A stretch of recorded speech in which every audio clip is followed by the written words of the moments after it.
This is Julie. Hey, calendar, what's my morning like? Julie's about to have a long day. At 9 a.m., soccer carpool. 9:10, purchase birthday card. 9:05, dry cleaning. Did you just go backwards? I'm sorry, I can't fit that question into your schedule. 9:15, cry for a little bit. For days that won't end, let Schwann's help. With Schwann's, you can get delicious meals that go from freezer to table in minutes, not hours. Ordered, delivered, done. That's homemade easy. Visit today at schwanns.com. Hi, I'm Jay Farner, CEO of Quicken Loans, America's largest mortgage lender. Let's talk credit card debt for a minute. If you feel you're carrying too much of it, you're not alone. The average household in the U.S. carries over $8,000 in credit card debt. Ready for some good news? With a cash-out refinance from Quicken Loans, you can quickly and easily put some of the equity in your home to good use by paying off a lot of that high-interest credit card debt. A great way to take cash out is with our 30-year fixed-rate mortgage. The rate today on our 30-year fixed-rate mortgage is 4.375%, APR 4.65%. Call us today at 800-QUICKEN to learn how taking cash out with a 30-year fixed mortgage might be the right solution for you. And for a record 9 years in a row, J.D. Power has ranked Quicken Loans highest in the nation in customer satisfaction for primary mortgage origination. Call us today at 800-QUICKEN or go to rocketmortgage.com. For J.D. Power award information, visit jdpower.com. Rates subject to change. Pay 2.13% fee to receive this discounted rate. Call for cost information and conditions. Equal housing lender. License in all 50 states. NMLS number 3030.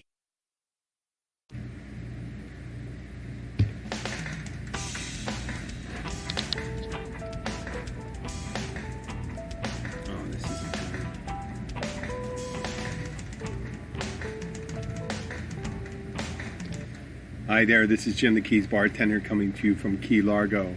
I'm here joined with Jenna Kelly. Hello, Jenna. Hello, Jim. This is episode 163, Suicidal Chicken. It's one of the things about Key Largo. I'm sure there's many places in the world where the chickens always run around and stuff like that. You don't see it a lot in the United States anymore. Well, I mean, except out west, maybe. On a farm or loose. Yeah. Chickens loose. Just random chickens everywhere. Third world countries, maybe. Yeah, we mentioned that about third world countries running around. But you don't see that so much in the U.S. anymore. So the other day I'm driving down the road. I forget what we're doing. I'm with Sky and Abby, and we're all together. So it had to be Saturday or something like that. We were going shopping, and there's a chicken in the median strip where in Key Largo there's a grassy median strip with some trees and things like that, and it's just pecking along. And it's Saturday, and it's a very busy day, and we're just looking, and Sky goes, Daddy, you should get that chicken. And I'm just thinking, I could, but I just see that I could be, two things could have happened. That I could have could have gotten a chicken, may have gotten a chicken, or I could have chased the chicken into traffic and caused an accident. Right. Or gotten killed chasing a chicken into traffic. None of that. They gradually got worse, the situation, saying, I can get it, and the chicken attacked me, and everyone in Key Largo would see me, my vanity being chased by I couldn't tell by the cursory glance whether it was a rooster or a regular chicken. There's a lot of black chickens. I don't see a whole lot of white ones running around. There's a lot of black chickens, and then there's there's no white chickens. You don't see those. They're always really black or brown. Yeah. Brown, with the red crowns and all that stuff. But it's right in the middle of the road. Origin is like, how did they just get here and stay here and run around? And people must feed them. People had chickens. They just have chickens, and then they're not allowed to have chickens, and they don't want to. And they just let them go. They let them go, just like the cats. People couldn't take care of. They don't care for taking in chickens. They move. They just, what am I going to do? They're not going to eat them. They took their eggs, but some people aren't. They're not hungry enough to eat the chickens. That means that these are but conch chickens. They had to have been here for a very long time, and generations of chickens over and over again. Not necessarily. There's monkeys. There's monkeys in Florida. They brought over when they used to do the filming of the old Tarzan movies, and there's some. And they let them go. Well, they didn't let them go. They just they're monkeys. Monkeys. Yeah, and they didn't have them on leashes or anything like that. So the monkey just took off, and the monkeys had, if you had, obviously they had a female and stuff like that. And there's some places where they have. Supposedly there's some wild monkeys in some places in the Everglades and stuff like that. Yeah. Freaking chickens. My sister loves the chickens. She loves seeing them in Key West, and you walk down because they're so comfortable around people, being around that. Well, here people, in Publix parking lot, I had the posting of the last year was the chickens, a picture of the chickens. There's chickens in my neighborhood. Even though, I mean, like I mentioned before, there's a lot of cats, a lot of wild feral cats, especially in the woods. And I just imagine that they would get to the chickens, but I guess those chickens are really they're preserving some of their brood. I think it's a brood, right? I don't have no They're idea. preserving their brood because I see young chickens all the time. So Is it a gaggle of chickens? oh no, brood is I it think a a brood works for any type of brood. You can even refer to humans as brood. It's their family. I wonder if there's No, a but- specific name for it. Not a gaggle is. It's not a gaggle, is it? We're checking that. That's A brood of chickens would be a group of young that are all born at the same time. okay. There you go. So yeah. But brood, people refer to even all different families, like your brood and all that stuff. But it just all these things ran through my mind. I said, oh, if I can pull off the side of the road, run in the middle, grab the chicken. I mean, there's other things I would do, like a dog. Yeah, because that's gonna a chicken. I love chicken. I love them, and they're delicious too. But would I be for a dog, I definitely would step in and try to stop traffic for a dog. I know, that's me. I couldn't watch a dog go and get run over. Well, yeah, no. I don't want to see it. I mean, But they're does it- domestic. They're your pets. Most chickens are not your pets. But They don't Abby had pets, and she used to call them Bella and She had chicken pets. yeah, and she gave them Polish names, and the house she had, it was right up the road from here. When she was married to her first husband, they'd just go walking around the neighborhood and stuff like that, and then all of a sudden she'll just go and call them. So she put them back in their cages. So because at night they're worried about them, the raccoons get, and every so often they even get to them while they're in their cages. Ugh, Yeah, gross. I don't know how. By the way, a group of chickens that are not related What? flock, just like birds. I can cool. How do you know? Well, I mean, when because ducks are flying a flock of geese, right, but how do you know they're not a related? flock of chickens, because a brood would be like if it's a mother and her brood of like 10 baby chicks. But if it's just a flock of random chickens that are not all obviously born. Okay, at the I same guess that time, would then work for they're a brood. flock. Would work for crows too, I because would a group think of so. crows is murder. But if you have all their children born at one, Right. then okay, that'd be the well, brood. that's not necessarily keys stuff there, but it happens. That's one of the things we worry about. At dead iguanas, you always have this. They always, if you folks drive down the Keys, you'll notice that, especially on a cooler day or warmer day, iguanas just looking at the road. You know, when you drive down to Islamorada, Yes. and you go, there's a place called Founders Park, and you can see intermittently, you see from a 2-foot long iguana to a 4-foot long iguana waiting to cross the road. Just standing there. They're getting it, and then at night, it's possums, more so possums, and then raccoons. 'Cause we do have raccoons down here, just like almost any place else in the United States. Right. Possums seem to get Trash everywhere. pandas. Raccoons, possums, they go everywhere. Iguanas don't seem to make it past Tampa. Well, I wouldn't think so with the cold. They're cold, yeah. But the iguanas are not native to the Keys either. No, they're brought- from Mexico Right, and Central so they America. were brought here on pets or arrived on ships. Almost everything. And then, of course, Burmese pythons. right, yeah. And then, of course, they're an invasive species and they take over everything.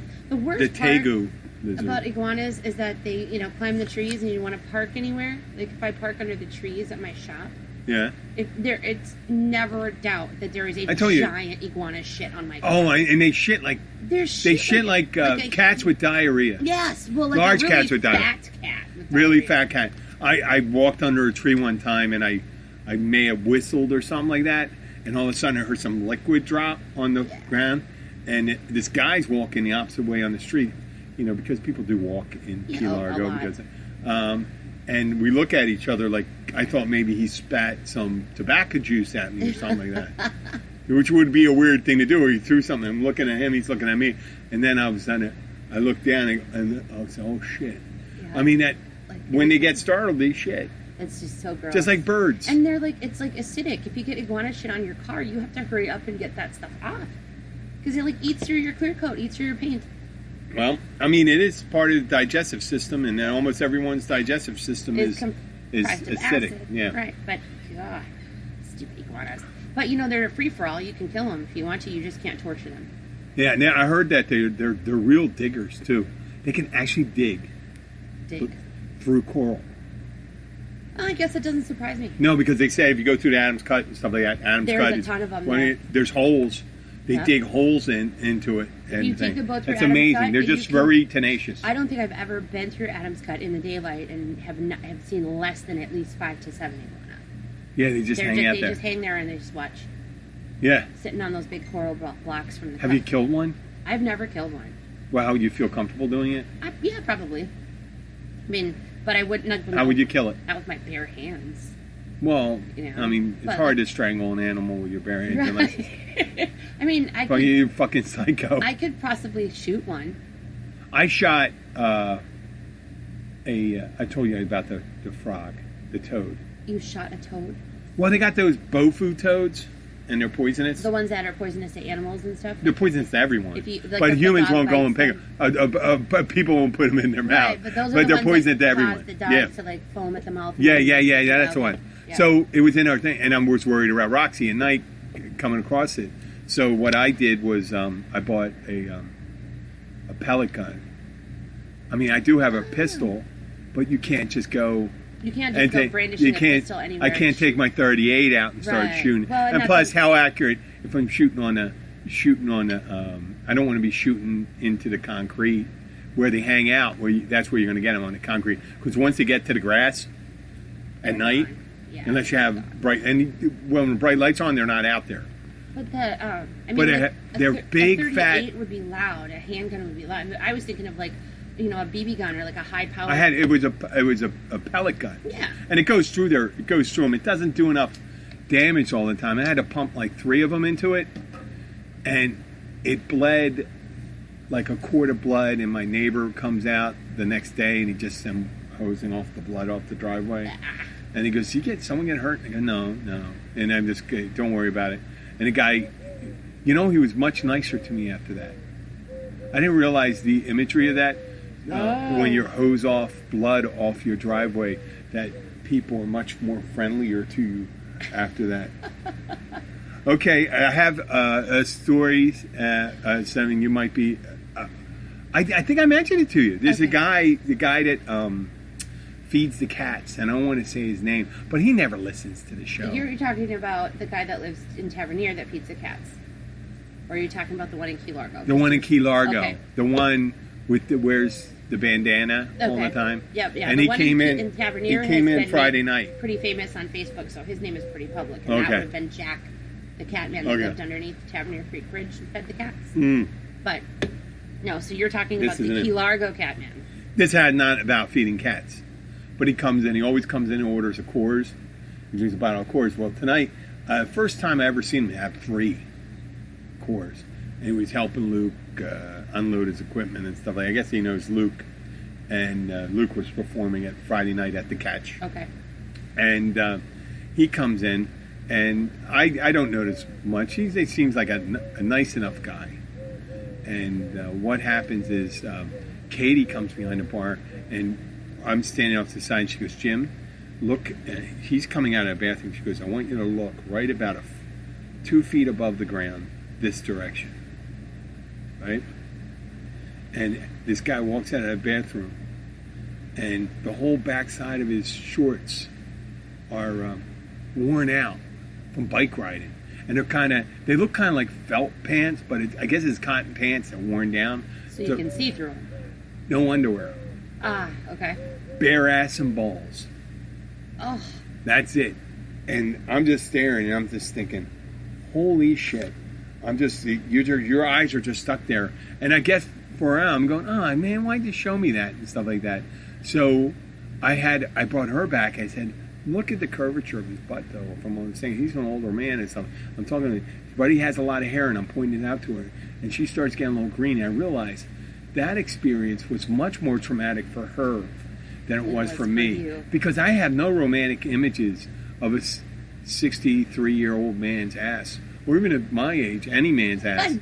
I don't have one. Any romantic images. No, but it doesn't ruin anything for me. Right. But then I realized for Katie that she eventually will be looking at a 63-year-old man's ass and balls, and there'll be when her husband is when he's that age or something like that, or she'll look at his and then stare and think look back and say, wow, I saw. That's like now she probably went home and looked at her husband and was like, oh my God, what are you going to look like in 25 years? It's like walking in on some woman that has her, one of these 70-year-old women and her tits are hanging down to her belly buttons. You ever see those jokes about those, though? Like, where even gay guys are like, What everybody loves tits. Everybody loves tits. Even if some weird old lady with hair all over her body says, hey, you want to see your not tits? true. They're going to be like, yeah, we want to see them. They're tits. No, that's not true. No, you don't have any desire to look at tits? No, not those. Not those. Right. Not but those. See, there's a lot of guys, too. It's like an infected penis. I mean, if someone just loves penis, to say, hey, do you want to see a gross infected penis? No. I don't want to see it. I don't want to see a penis anyway. But, why would you want to see it? Do you want to see something? But are you an ass man or a tit man? Because usually I'm a other. vagina man first. I'm a vagina man first, and then I split it evenly between the ass and the thighs and the shoulders. So you're kind of an everything guy. Yeah, whole picture, big picture guy. Yeah, you're not just like an ass man, just a tit. Yeah, I need you appreciate the whole picture, and find it hard to believe, but once a woman is you find out there's a horrible person. They are no longer attractive. They don't feel as attractive as they used to. Right. Yeah, no, if you hear about that. They just don't have that feeling, and they're not. The magic is gone. Right. Well. Yeah, and then we have people like that doing all the time, coming in with partial. Yeah, could you grab me one too? Absolutely. I'll take the Bush. New one. Okay. Yeah, I like it. I like it. I'm hitting the bottom end of the beer thing right now. I figure I'm always drinking the imports. I better drink some like the Rolling Rock and they're 16s too. Yeah. Well, I didn't even realize that. So we have all the people. So the guy I was talking about, we saw the so the guy with the old ass. We all have that guy. People seen him in, and there's another guy. The guy that rides with it. There's a guy that rides up and down the here without a shirt, and he has a lot of hair on his back. Is this the guy on the tricycle? No, the guy. The bicycle has a empty. Has a banana box. Okay, the box guy. Yeah. But we call him a box guy. But it's always a banana box. It's always a banana box. I was dropping off one of the guys at the gym that I work out in, and the guy was in a horrible accident and stuff like that. But he's lived down here for years, and he knows he spoke to the box guy. He said the box guy used to work with him. He used to work. I don't know what he said. He was working someplace, and the guy used to work next door to him. And he lives up in some shed or something like that up around mile marker 106. Okay. But he rides up and down. This guy without a shirt. He always has a deep tan. So I'm thinking, where the hell does fucking skin cancer come from? Because this guy, right, he just rides, and the sun's beating down on his back. The box, and it's a George Hamilton Brown, George Hamilton, the old actor, who always has a tan. Yeah, well, that was this guy's back is this dark, and he is a white guy. He's not a Latin guy. I thought he was a Latin guy, probably because of his coloring. But so, did you ever find out the story about why the box? No. I met him once at Gilbert's. A friend of mine from the program, the one in the front of the book, the phone book. Okay. Came in and he's sitting there and he goes, "Do you know this guy?" And I go, "No, I don't know." He's sitting wearing bike shorts and a biker shirt, like he just got done running a leg on Tour de France. Right. And he goes and he introduced me to him and he seemed completely normal. Talking to him, he's hanging out. I don't know if the guy that introduced me wasn't having drinks. I don't know if the other guy was having drinks or something, but he was kind of like a little, just different, slightly different. But people have seen him different. He goes swimming. He'll go swimming in secluded areas, and he'll just take his clothes off and go in there. People that are kayaking, he'll just get a gander of him and stuff like that. That's how they know he's a white guy, because they see his junk. His junk's all pale. Right. And then another time, right up near this, right at the top of Key Largo, where you go out, is a shooting range called Kifney's, an indoor range. And he had his bike there, and I think he was letting a patch dry for his tire. Oh, okay. And he decided to air his clothes out. So he was leaning against something, reading a newspaper. And a friend of mine, who's in the Rotary now, her name's Sarah, I think she's mine, says she's driving by and she's looking and says, "Oh, he's sitting off to the side reading the paper." And she's looking closer and he's wearing white shorts. Wasn't white shorts. He was just naked. Dick balls just hanging out right there, reading the newspaper in North Key Largo. Yeah, just like this, just the way he is. Yeah. Just the way it is. And you every so often you get people and they're, I guess... eccentric would be the word, or... Yeah, no, I was thinking about when you're not expecting to see a part of the body that you don't want to see. If you go to, imagine there's nudist camps and you expect to see all types of nudity, right? So it's not shocking, would it be? Right, yeah, no. But if you're standing someplace like at the host stand at a fine restaurant and a girl's walking in with a bikini top and one boob's out, right? That happened to me at the Encore. And I didn't say anything. I just let it go because I wanted to, because all the guys that were working were out back, right? And if I said something, she would have covered up and he wouldn't have believed it. But one of the servers ruining the party ran ahead and told one of the girls to tell him that boob's out. I think the girl was doing it for effect. But I just did dead face. I was taking one for the team. Yeah. I mean, if someone's boob pops out and you make a big deal about it, then you may not see one again. It's just like if you're a kid. Well, not a kid, or a teenager. Right? If you make a big deal, you can say, "Oh, I appreciate this" and stuff. You make it something like it's normal, so it comes out more often. It's like a tit is like a nervous Nelly who is antisocial. Doesn't want to meet anybody, right? Because they're afraid of the reaction that people would have. You know how people the agoraphobic people, like Kim Basinger, right? Kim Basinger is an agoraphobic. Oh yeah, that's the reason why what's his name broke up with her. Oh, Alec Baldwin, right? Mm-hmm. Yeah, Kim Basinger. I know, being an actress too, but total agoraphobic. When she's acting, I guess that's a different thing for her. But what was I saying? So, a boobie is like someone that's agoraphobic, and they just expect social anxiety every time they think of it. Come out, people make a big deal about it, right? They do. They get all good. There's a boobie. Oh my God, there's a boobie. Look what happened with Janet Jackson. I think comedians say that all the time. But people lose their shit when a boobie comes out. And if people would just calm down and not make a big deal of it, there'd be more sightings. And it would happen more often. You don't have to wait. You wouldn't have to wait for Oktoberfest. And that's only, 6 months away. 6.5 months away for us. I had a friend of an acquaintance who got really drunk at a company party and had to be carried to a vehicle. And the entire time her boob was out. Yeah. She's out. But she was like... Just one? Like one boob and like passed out. Yeah. And actually another female came and like grabbed her boob and shoved it back into her dress. See, I'm a gentleman. I'd be happy to do that for someone. No, I mean, it's all taking, just trying to make... There you go. Yeah, because one? Just one? It was just one. It was just Yeah, one, you but can't. it You fell need out. perspective. You need both out at the same time if you need to make a judgment call. You can't. You can't just look at one. You want to see the symmetrical. Yeah. It used to be down here in the Keys. If I hear correctly, 30, 40 years ago, that was not a big thing. And I worked at Gilbert's, and women, you look at any time and say, "What? You want to see my tits?" I go, "Yeah, sure." Yep.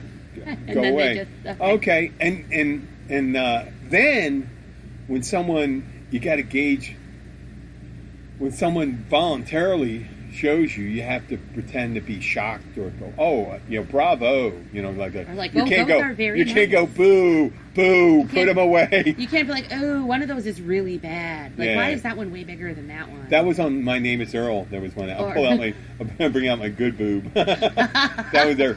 I think her name Patty, the daytime stripper. No, my kids Patty, would know. daytime stripper. My kids would know. Patty, the daytime stripper, was trying to get a guy's attention because I brought out my good boob. So, but this is these are not unusual things to see at any bar, I imagine, especially people coming walking out. They're not being careful. Zippers down. I guess it happens to a lot of guys that don't wear underwear. A lot of guys go, "Oh, Tyler doesn't wear underwear, right?" No, not usually. Yeah. I'm always big on underwear. Yeah, I don't know. My husband's kind of a commando kind of guy. But but here's the weird thing about my husband. He's a butt man, right? Yeah. He's a butt man, and like I don't have much of a butt at all. But on top, I'm very well endowed, Yeah. and they're nice, Uh-huh. and he likes those. Yeah. But the guy grabs my butt every 5 minutes when I'm walking through them. My butt is not near as nice as the front. But, that's just what he's into. People's preferences. Yeah. It's just like this. That's why we have menus at restaurants. Otherwise, they'd be just serving hamburgers. Right. Hamburgers, you can get it with a cheese or you can get it with that, But people's preferences, that's why we have big menus and stuff like that. And we did, with all the characters and stuff like that we talked about, I did see we had the Bagman that's out in full force right now. He's up in the Keys, the Northern Keys right now. Bagman? Bagman's up here. Well, way back. I've seen him often, but I always see him. No, but he used to go all the way down to Tavernier and stuff like that. He Oh. hasn't been in Tavernier or that's his furthest range. I guess his range. Right. That's like a wolf. They did a released piece in Yellowstone. on him on Humans of the Keys on the Facebook page. Yeah. And they did one on Jack the Catman too, with a bunch of cool updates about his story. But there was one person that basically had a bunch of information about Bagman and told him all about it. And basically that he's just taken a vow of silence. And that he used to be some kind of... See, I'd have to read it to make sure that I'm remembering correctly. But he was some kind of college professor, very, very brilliant, very successful. And I want to say it was a tragic event. I think his wife. Like his wife died or something, right? And he ended up taking a vow of silence and living off the land, got rid of everything he owned. And this guy literally just wanders around and lives in the woods. He's around 6'7". No, he's super tall, very, 6'7", very 6'7". thin, Yeah. almost unhealthy looking, Emaciated, frail, thin. So who knows what he eats or where he gets any resources from, and he doesn't speak. He doesn't speak to anyone. No. And but things are changing because I've seen him walking with other bags other than white bags. Right. Well, now, too, the reason that we call him the Bagman is not that he just carries bags, but he wears them. Yeah, he wears a white plastic bag. Yeah, you have to describe it If it's to people raining, that don't know. If it's raining, well, you'll see him. If you spend any more than a week in Key Largo and you drive up and down, you'll see a very tall man wearing all white. All white. And some of it will be plastic. He'll have it. Yep. And he has his hair is kind of a semi-dreadlock. It's a little semi-dreadlock, very gray. Very gray, yeah. And he has a braided beard. Yep. Braided beard, and then there was the guy, the guy that wore the Mets helmet, the blue Mets helmet. I don't remember that guy. He was the Bagman, it appears when you see him walking, it appears that he's very lethargic and that he's moving really slow. But it's actually not the case. he's just walking naturally, but his stride is so long because he's so tall that I would probably have to, like, you know, semi-run next to the guy to keep up with him, just because he's got this huge, long stride. It's insane. But he's real, just chill, just whatever. I mean, if you look at him and you say hello, he'll nod at you. On one of these days, I want to do a remote and maybe I don't know if it's kind of talk to some of the guys. I know I can't get the bag guy, but there's other people that live in the woods. And actually, one of my coworkers' daughters had a run-in with one of the homeless guys down in Tavernier, and he's mute. Yeah. And he started writing notes to her that kind of suggested and really disturbed her and all that stuff. And I go, shit. Not only did he didn't have anything to say, so he wrote it down and got in trouble and stuff like that. Started talking. This girl's 16, 17 years old. Goodness. She looks like she's all 14, and the guy's around 60. I think I may have bought him lunch one time. Went up there. I didn't know. Well, I mean, right? Yeah. Because he wouldn't say anything to me. He just came in looking at stuff, and I said, could you get him whatever he wants? Right. And whatever he points at or whatever. So that's what we're dealing with down here. So what is it? On the to wrap this up, I did notice this week, and I am apologetic. And you see this all the time at work, and this is not just in the Keys, but any place. If you're working, particularly at a bar, restaurant, I get really hungry, and then I get angry. The hangry thing. Oh, you get the hangry. But I notice it when I'm tense. People say, you stop smiling. I shut down, I get stuff. I'm ready for people to leave, and it's just tangible. It's tangible because when I used to be, when I was drinking all the time. Now I took off doing, I explained to the listeners that during Lent, I wasn't drinking Friday through Monday. And I adhere to that this week too. Mm-hmm. It's great. I feel great while I'm working those doubles. But when I'm not drinking, I get this real low calorie spike. I don't know what is drinking may store more fat. No, when I'm even not drinking. When I'm not drinking. No, I know, but when you are drinking, alcohol turns itself into sugar in your body, right? No, but I mean, I'm just saying when you're not drinking, I'm sure that your body is like, hey, wait a minute, what happened to the sugar? I'm getting tired. Like, give me something to eat. Yeah, this is something that, well, I mean, I won't eat until, I won't drink until 10 o'clock at night, but around 8:30, 9 o'clock at night, I really start experiencing the hangries. Yeah, I'm really, like, just, and people understand the whole thing. It's not necessarily yelling at someone, fantasizing, driving their head into the bar, kicking them straight in the nuts. Right. It's just, if the opportunity arose, you might take advantage of it. It's not like you're seeking out. I know, but I mean, and then when you're not smiling and people ask you to smile, and then you do the fake smile, you look insane. Yeah. Yeah, there's while we're here, there's other people I see get that, but they're cigarettes. Could be cigarettes. Oh, yeah. Could be cocaine. Oh, God. For some people need a bump. You know what, though? That do it all day. There's people that do it all day. I worked with people like that. I think most of the time it's people. I think it's people. Like, most people kind of suck. I mean, they do. But, like, for example, with like coworkers, if I'm busy, I'm focused on something, and I'm really trying to get something done, and one of my employees comes into my office and asks me some dumb question, because like we talked about before, there are plenty of dumb questions. I mean, I'm going to give them a snarly look and be like, get out. Don't come in here and ask me to do your job for you. I'm busy doing mine. Like, whether I'm hangry, hungry, or not, or if I just ate, if I've had plenty of sleep. But you get irritated with, like, those type of people. And this last week, I kept getting comments from, like, one specific employee, and he kept going, are you feeling okay? Are you feeling better? Are you feeling all right? I'm like, really? I feel just fine, except for I want to punch you in the face because you won't shut up. I'm just focusing and doing my job. Like, and of course, I'm not a bartender, so I'm not in a social atmosphere where I have to keep that fake smile on all day. I only have to do that part. I'm having a good time. When I'm fed, and there's people in there engaging and stuff like that, I'm having a good time. But when I get hungry, and then people like this, and all I'm thinking about food, and then you people have to go because I have to eat. I gotta leave, or I gotta eat one or the other. Right. And it happens the nights when I'm normally by myself working. I'm never by myself. There's other people there, but they see. I don't know if it because, and I don't want to sound like I don't want to be clapping myself on the back, but I can work 13 hours, just stand on my feet, not sit down all day. Right. I don't need to sit down and eat.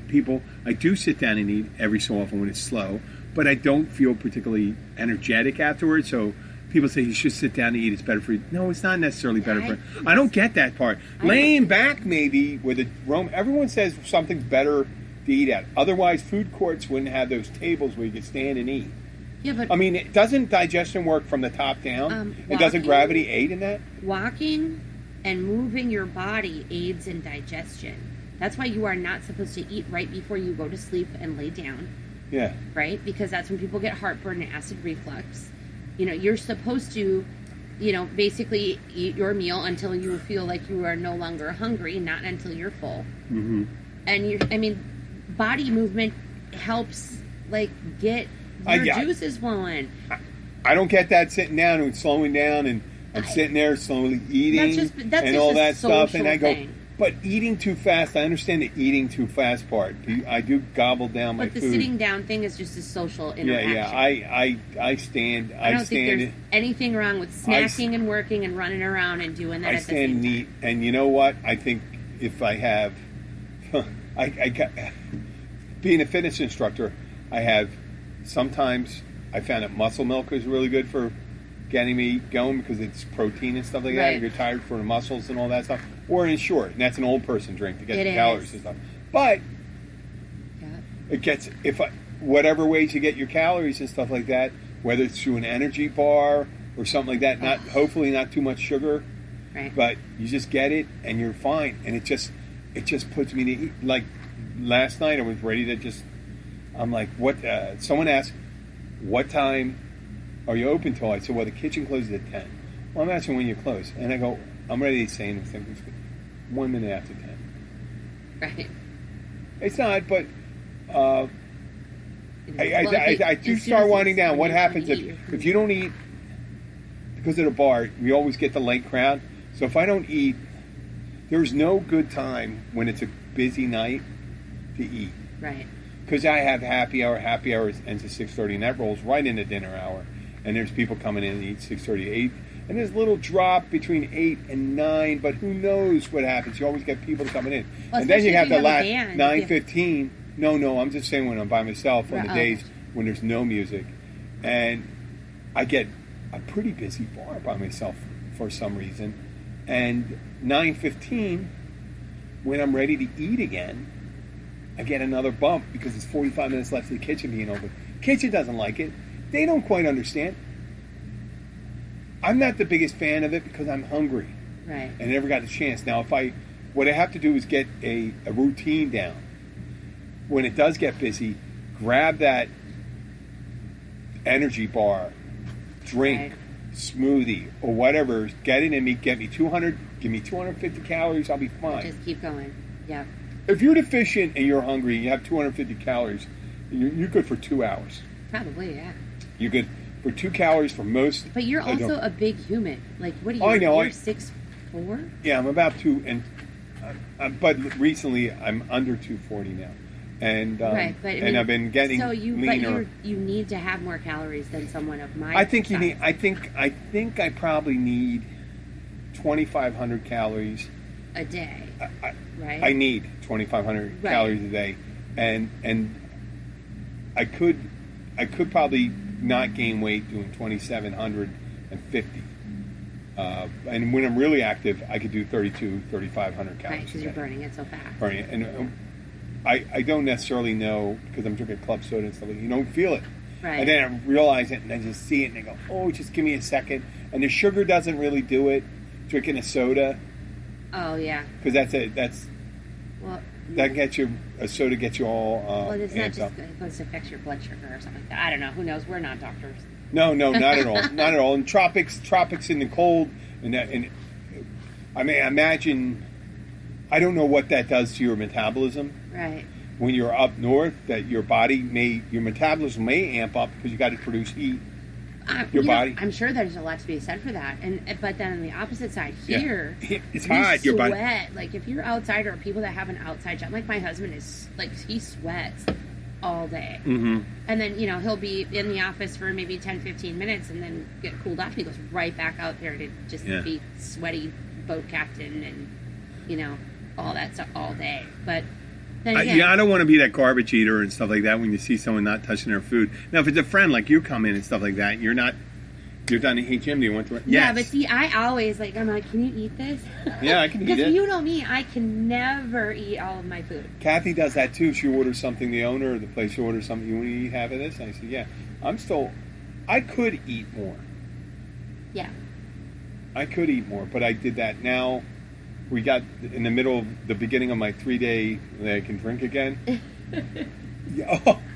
We'll talk about this on the next show. Oh, good. That's going to suck, that one thing. But the amount of food I can eat when I put my... it's not impressive. There's a lot of people that can eat a lot of food. But when you don't want to eat a lot of food, when you don't need the extra calories, and then all you have is time to eat. Like the board. And I went to the gym. I went to the gym this morning. I was working out for 2 hours. And I lifted, and I ran, and I rode. And then I went and did a couple other things I had to do today. And then I watched Deadpool 2. Which is love Ryan fucking Reynolds. hilarious. Yes. That guy's awesome. He is hilarious. But that's all I had to do. And when we got a couple minutes left before we take a break, Yes. my buddy Pat reminded me when I did a recap on episode 161. Yes. I skipped over Philadelphia. Oh. But I mean, part of it was I was doing all the show down here and stuff like that, and I do talk. I love my Philadelphia's my home, as Minneapolis is your home, and I have many fond memories of it as McGeehan's, and all the places we used to go. My friends Pat and John and Mike and all the guys at the bar, and now I have other listeners up there. I hesitate to call them fans because I don't know from where. Well, maybe they're fanatics. It doesn't necessarily have to have a positive or a negative in front of it. There is a Philly fanatic. You know that? That's her name of the mascot. Yeah, is a Philly fanatic, and there is a special place in my heart for these guys up there, and I do feel that sometimes I do neglect them, even though from the beginning they're the ones that paid attention to the show. And I think on the first anniversary or the 100th episode, they sent me. I never tell you this. They sent me a little. I got a gift, and it's a little. Besides the sweatshirts and all that stuff they sent, a barrel, like a whiskey barrel with all these bartending implements. It's beautiful. I got it on my desk. Oh, that's cool. And it had the initials on it. It had an anagram. LASTSG.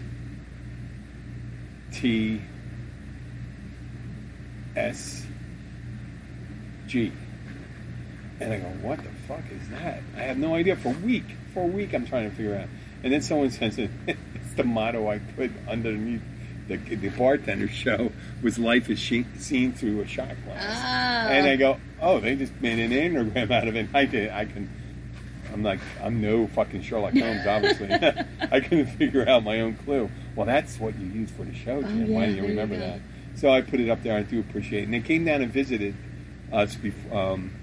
It was Kevin, O'Dare, Pat, the older brother John, Jim Golden. And was that it? The bunch, I think, 4 names? Yeah, 4 of those guys. some of these days we'll have more of those guys. Maybe we'll go up there. I want to do a show from up at McGeehan's and McGillen's and maybe another old hunt. But it'd probably just be McGeehan's. McGeehan's is a dive bar. Sometimes they're the best. It's nice. It's a nice dive bar. It is a nice dive bar. A little rough if you're not ready for the thing. And McGillen's is more of a general downtown place, an Irish pub. Right. Even though McGeehan's and McGillen's are both Irish bars, and McGillen's is over is 100, almost 160 years. 160 years old. Jeez. 160 years old. Yeah. That's cool though. I know. 160 years ago down here, there was Indians. down here is Indians, and the Key West was the only place in the South, the only major city in the South that stayed with the Union the whole time. Oh. I read that. Cool. I read that. That was it. And we'll get no politics aside. Was because it was so far south, and the Union Navy was so overwhelmingly at certain times during the war. The Southern Army had the upper hand for a long time. The Union had the resources and the superior, larger population, but the South had the tactics, and they were very super aggressive. But the Union Navy they had the resources, they had the naval tradition and stuff like that, and Key West was a big base and all that stuff. And that's why a year or two after the war started, the Union Navy took New Orleans and all the major, unless they were like they could put cannons up around the harbor and stuff like that. The South didn't hold two of the biggest harbors during the war, and that hurt them too. Because when New Orleans is the gateway to the midsection of the United States in the southern part of the United States, if you can't hold that, then I don't know how the fuck we got to that point. Yeah, I know. I actually read about that when I was in New Orleans about the Red Stick, of course, Baton Rouge. So it was really cool, interesting history.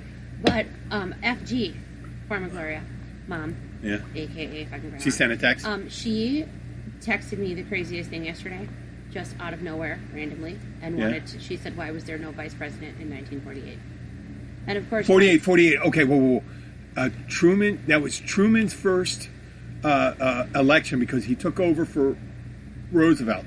I'm a history major, right? And Truman Truman was the vice president in that term that Roosevelt passed away, and then Truman came over in 48. Was that the one? She was a little off. She was a little off with her years, but I thought it was 50. What? Well, it was, of course, because Roosevelt died in 45. 45, okay. April 45. Right, but Truman ran for re-election because obviously he was the vice president and took over as president when FDR died. But when he re-ran and won with a new vice president, that's when he did the secondary succession ruling and put it back into place, because back in like 1792 they had taken away the secondary succession because they didn't want, I want to say it was this, yesterday I kept thinking it was Secretary of State, but it's the Speaker of the House would have been the next person to take over. So if the president... I know, I think the vice president used to be the guy that got the second amount of votes. Well, they didn't run as a ticket all the time. So what they did is that back then, when he wanted to put it back into place and agreed with Congress, that they wanted an elected official to be the successor to the vice president. It's actually an amendment in the Constitution that provides for the law of succession. It goes from president to vice president to Speaker of the House to Senator pro tem, Senate President pro tem, and then Secretary of State. Secretary of State's number 5. So technically in 48, there was no vice president because Truman had won the election and the vice president had not been appointed yet and he wasn't sworn in yet. So anyway, I asked Mom. And then when he got elected, he wasn't, Dewey was supposed to, and Truman, it's funny you mentioned Truman because the Key West, it was the Southern White House they called the one in Key West was Truman, the Truman House. The Truman House, yep. And that's good, Gloria. So, right? So anyway, I asked Mom, right? And I said, what did you do? Were you listening to NPR, which is National Public Radio? I said, what happened? Why did you ask Gloria's me that a big question? NPR person like me? Big time. And Mom's a little smart bit... people She's a listen to very that. curious nerd. But she knew that I was somehow going to know the answer. And so I asked her, I said, Mom, why did you ask me that question? And did you hear this on NPR and you just wanted to know why? She goes, no, I have a magnet on my fridge. I said, you have a magnet? A Truman magnet? She has a magnet on her fridge about interesting facts from 1948 because, yes, my mother is 71. That's the year she was born. So it said one of the interesting facts was that there was no vice president in 48, that the average home cost $7,700 and the median income was $2,300 a year. Oh, they used to do that all the time on your birthday. When your year you were born, this is what a gallon of milk was 58 cents. Exactly. So that was all because of her magnet. And a butt plug was 12 cents. 2 hours of texting back and forth while I was trying to get out of work, get home from work, and answer her question. It was hilarious. But Mom, I love your curious mind. You're so cute. Okay, well, listen, we have some changes coming up in the next couple of weeks, but nothing too drastic. We may have a better sound quality and stuff like that. But what I'd like to ask everyone, if you do listen and you haven't had the opportunity, the best thing you do to help us would be to leave a review on whatever platform you listen to us from. Whether they be Spotify, iTunes, Overcast, iHeartRadio. iHeartRadio is a big one. YouTube YouTube would be another one too, because I started making sure you got to automatically... What's that noise? I don't know. Dog. Maybe it's dog. Oh, good. It sounded like there was a air dog. was escaping. I think he was just sighing. I think it was a big sigh. Well, listen, we're gonna sign off right now. He just wants everybody to leave a good review. That's what he's saying. Yes. Thank you. You'd like to say goodbye? Yeah. Oh, goodbye, everyone. That is Jim. Say goodbye. Till next time.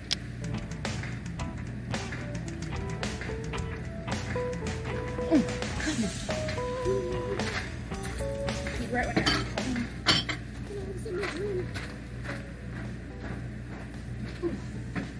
This is Julie. Hey, calendar, what's my morning like? Julie's about to have a long day.